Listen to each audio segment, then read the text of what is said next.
Et nous sommes live.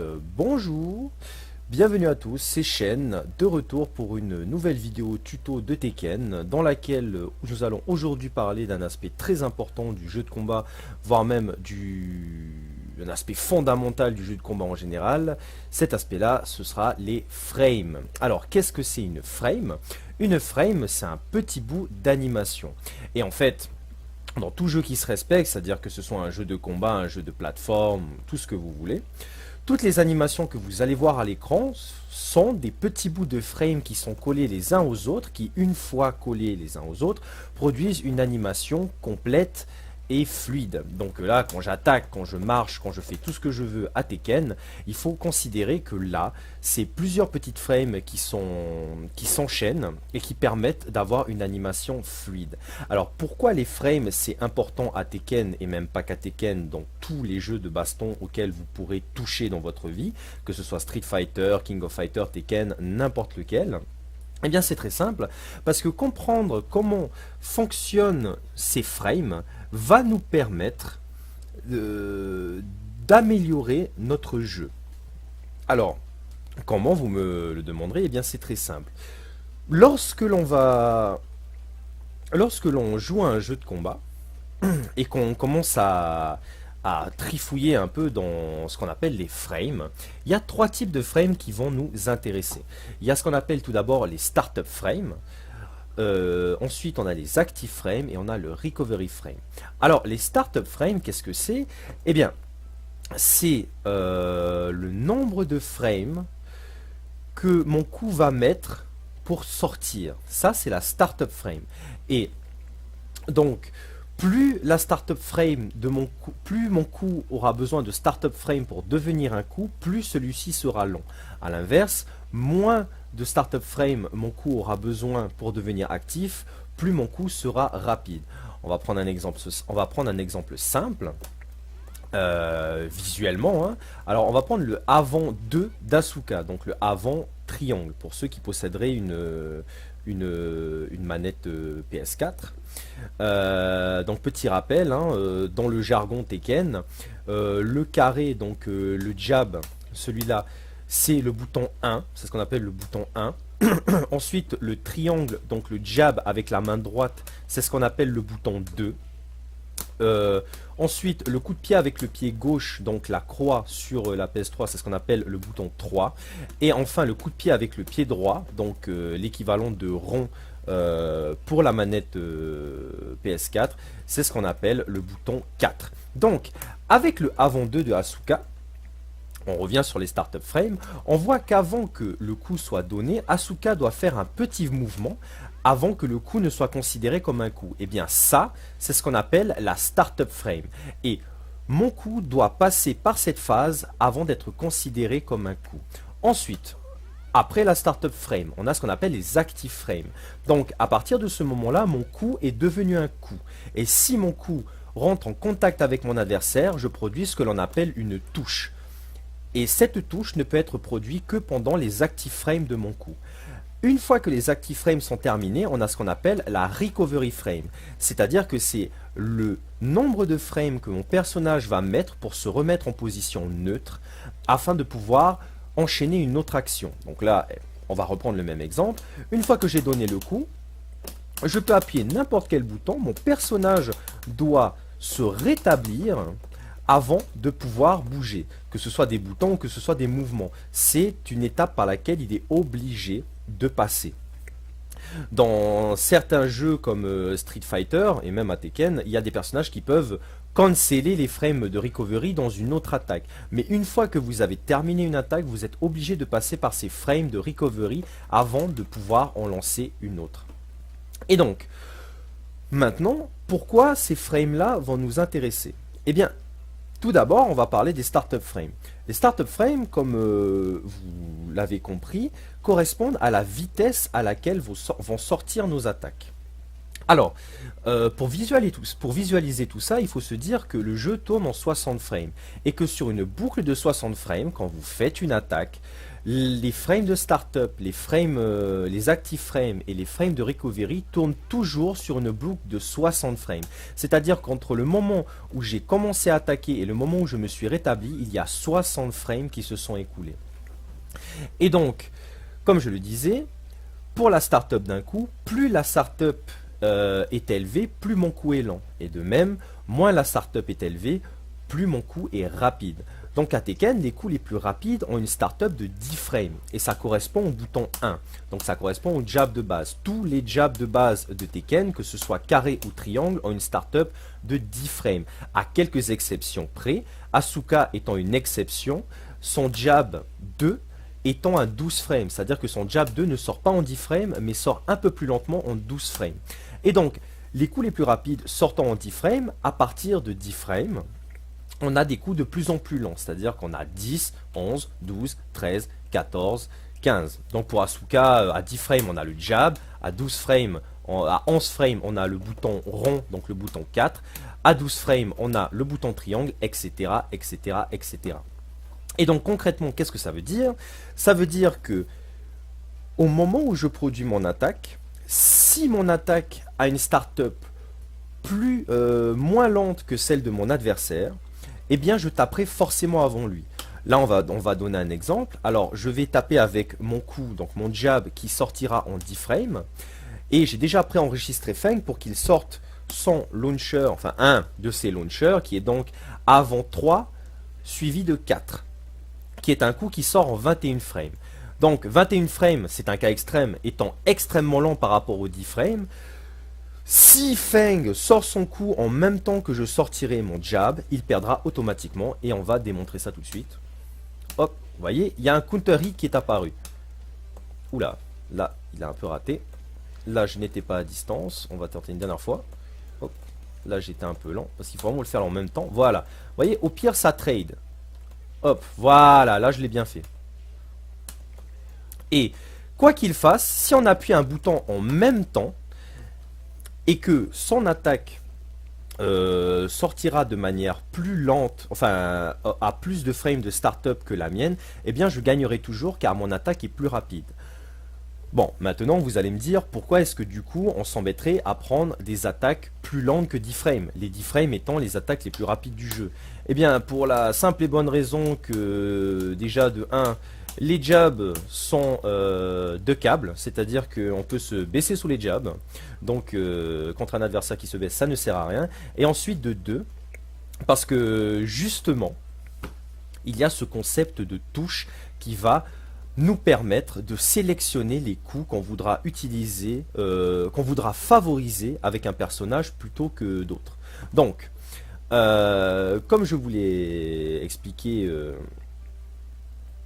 plus tôt, lorsque mes coups arrivent en active frame et qu'ils touchent mon adversaire, ils produisent ce que l'on appelle un stun. Et donc, dans Tekken, on a différents types de stun. On a le hit stun, donc c'est un stun qui est produit lorsque mon coup touche mon adversaire de manière sèche. On a le block stun, qui est donc un stun qui est produit lorsque mon coup touche un adversaire qui garde. Et on a le counter hit stun. Donc je l'ai démontré un petit peu plus tôt. C'est un coup qui touche mon adversaire pendant le start-up d'une de ses attaques. Donc là on va voilà. Vous voyez le petit counter hit qui apparaît? Et bien ça c'est parce que le coup de Feng me touche pendant le start-up d'une de mes attaques. Et si mon adversaire réussit à faire toucher son coup pendant la start-up de mon attaque, il obtient un counter hit. Les bénéfices du counter hit à Tekken varient très très grandement. C'est-à-dire que ça peut partir des dégâts. Ça commence par des dégâts en plus et ça peut aller jusqu'à un coup qui launch, enfin qui envoie notre adversaire en l'air, etc., etc. Et justement, à cause du fait que le jab et les 10 frames en général sont loin d'être les meilleurs coups du jeu et ne font que des dégâts mineurs, et du fait que les coups en fonction de la touche que vous allez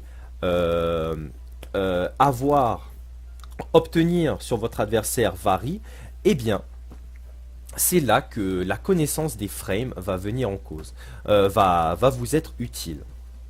Donc là, admettons, on prend un jab de base. Lorsque vous touchez votre adversaire, dépendant du type de touche que vous aurez plus ou moins de ce qu'on appelle le frame advantage.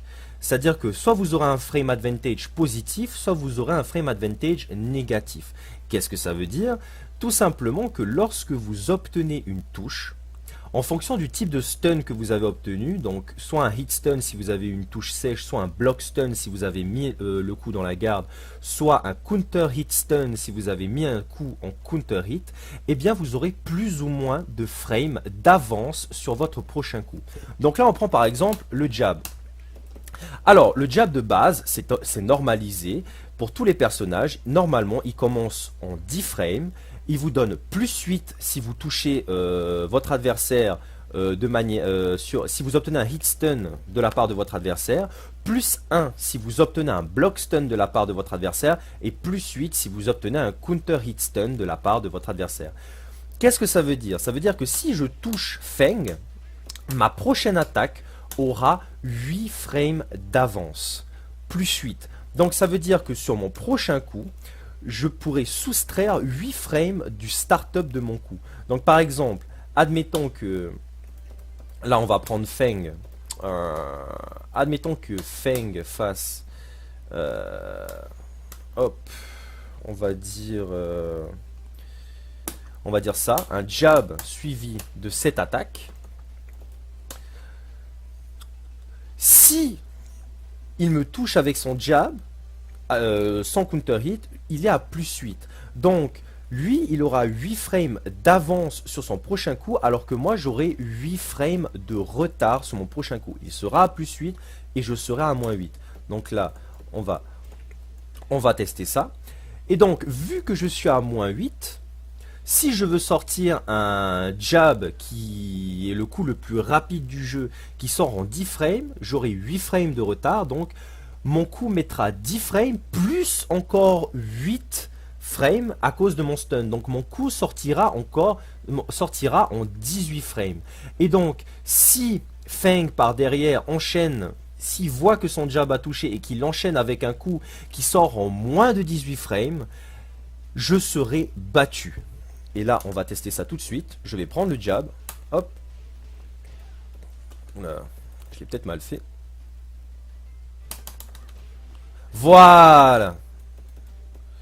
Là, je vais essayer de... Ah, non, je l'ai mal fait. Hop. Voilà, là, c'est plus rapide. Donc là, on va le faire mieux. Voilà, là, j'essaye de mettre un jab. Hein. Après son jab, là, je me prends son jab, il est à plus 8.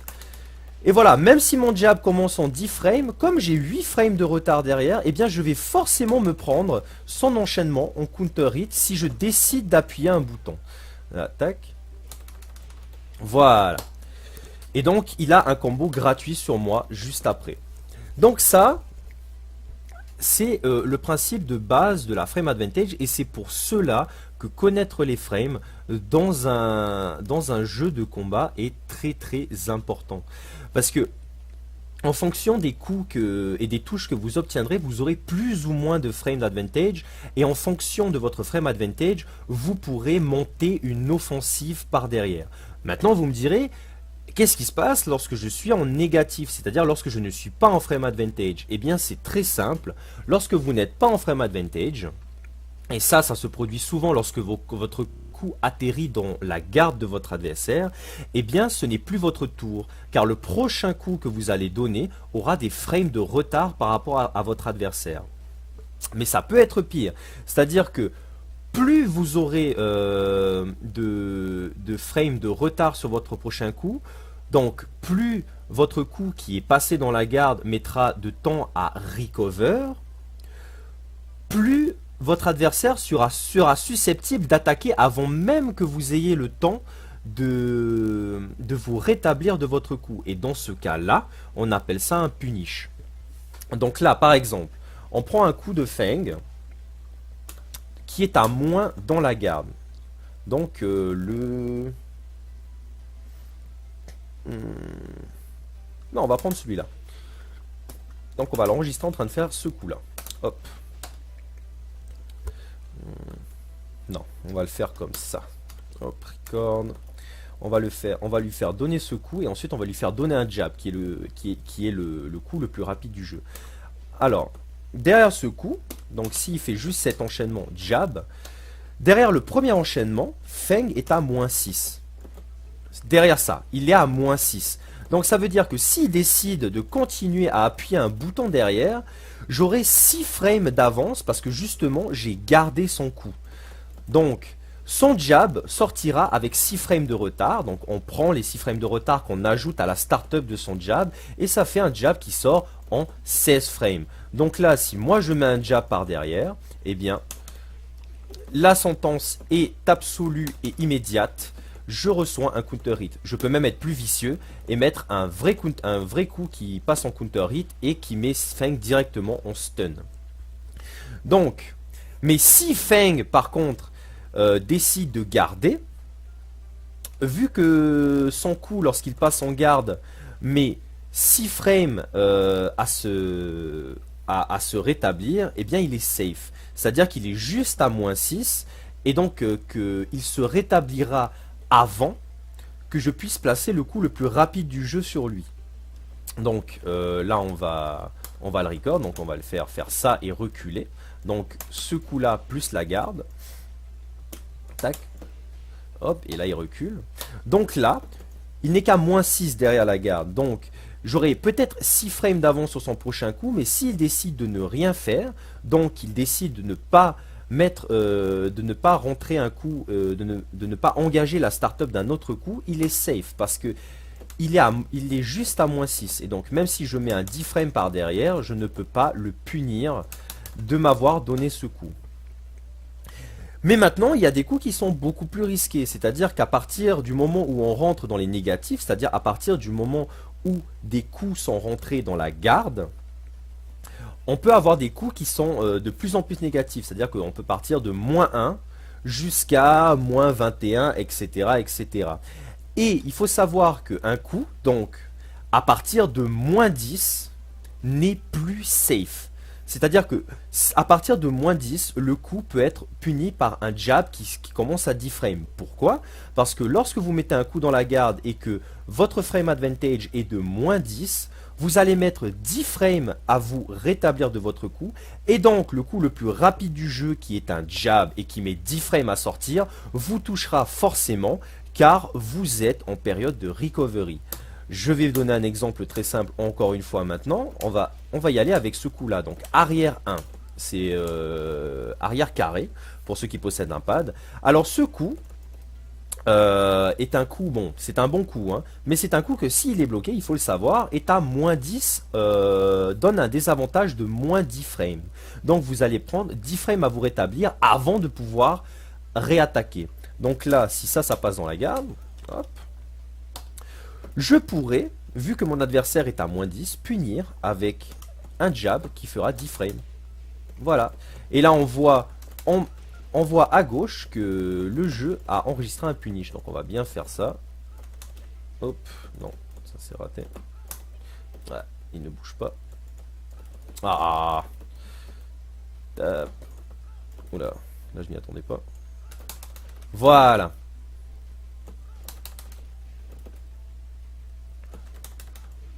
Hop là, pardon. Voilà. Et là, vu qu'il a -10 derrière, il n'est pas safe. Donc là, pour être bien sûr, on va le faire ce coup-là est bloqué. Hop, voilà. On le fait marcher en arrière. Hop, pardon. Je me suis un peu raté. Donc, on enregistre, on met le coup et on recule. Tac. Et là, on fait play. Voilà, vous voyez? Pourtant, il recule, hein. Juste après le coup, j'ai fait en sorte qu'il recule tout de suite. Et là, vu qu'il est à -10, je peux le punir. Et donc, plus vous êtes à moins derrière un coup bloqué, plus le punish sera sévère. Par exemple, si on prend la chaîne d'attaque qu'on a vue plus tôt, donc c'était avant 2-1-2. Voilà. À la fin de cette chaîne, Feng est à -16. Donc ça veut dire que il mettra 16 frames à se rétablir de son coup avant enfin, il mettra 16 frames à se rétablir de son coup si le coup m'a touché dans la garde, avant de pouvoir faire quoi que ce soit. Et donc là, je peux mettre des punishes beaucoup plus sévères, comme, voilà, le launcher de base, enfin, un des launchers d'Asuka, qui commence en 15 frames. Ce launcher commence en 15 frames, vu que Feng est à moins 16 derrière, je peux placer ce launcher. Et donc, voilà. C'est pour ça que le concept de frame est très important. Savoir à combien de frames d'avance et à combien de frames de retard vous êtes lorsque vous donnez des coups va vous permettre de définir quels sont les coups qui sont safe, quels sont les coups qui valent le coup d'être donnés. Et c'est ce qui va vous permettre d'établir une stratégie avec votre personnage et de filtrer la liste des coups pour n'en prendre que les meilleurs. Donc, dernier petit point sur le block stun. Attention, il y a des coups qui ne sont pas forcément négatifs en block stun. C'est-à-dire que il y a des coups qui sont tout à fait positifs lorsque vous les mettez en block stun. Par exemple, si on prend le 2 fois avant 3 de Feng, donc ce coup-là, ce coup, il me semble, est à plus 5 en block stun. Et donc, comme il est à plus 5, après que ce coup ait touché ma garde, Feng aura 5 frames d'avance sur ce que je fais. Donc, admettons que je fasse... Oula, pardon. Admettons que je fasse ça, plus ça. Vu que Feng est à plus 5 et que le coup qui vient après le 2 fois avant 3 commence en 12 frames, eh bien, je soustrais les 5 frames des 12 frames du prochain coup, donc un petit peu de maths, le coup sortira en 7 frames techniquement, vu que moi je serai encore en block stun. Et bien, même si je mets un jab à 10 frames par derrière, Feng touchera en counter. Voilà. Hop, là c'est encore pire, parce que j'ai été touché, tac. Voilà. Là j'appuie jab, hein. J'appuie jab le plus vite possible, et bien non. Comme il a plus 5 derrière, son coup qui sort en 12 frames sort avec 5 frames d'avance, donc avec 7 frames techniques, et il me battra forcément par derrière. Donc voilà, je pense qu'on a couvert l'essentiel sur le sujet concernant les frames. Donc, en description de la vidéo, je vais mettre le lien du site que j'utilise comme ressource pour les frames de tous les personnages. Donc c'est un site très complet sur lequel vous pourrez retrouver répertorié de manière intégrale les frames de tous les personnages de Tekken 7. En description, je mettrai également le lien vers un site qui explique les annotations qui sont utilisées dans les tableaux de frame. Donc ça peut paraître indigeste au premier abord, mais une fois que l'on comprend les notations et leur sens, c'est un petit travail qui devient plus simple. Donc voilà.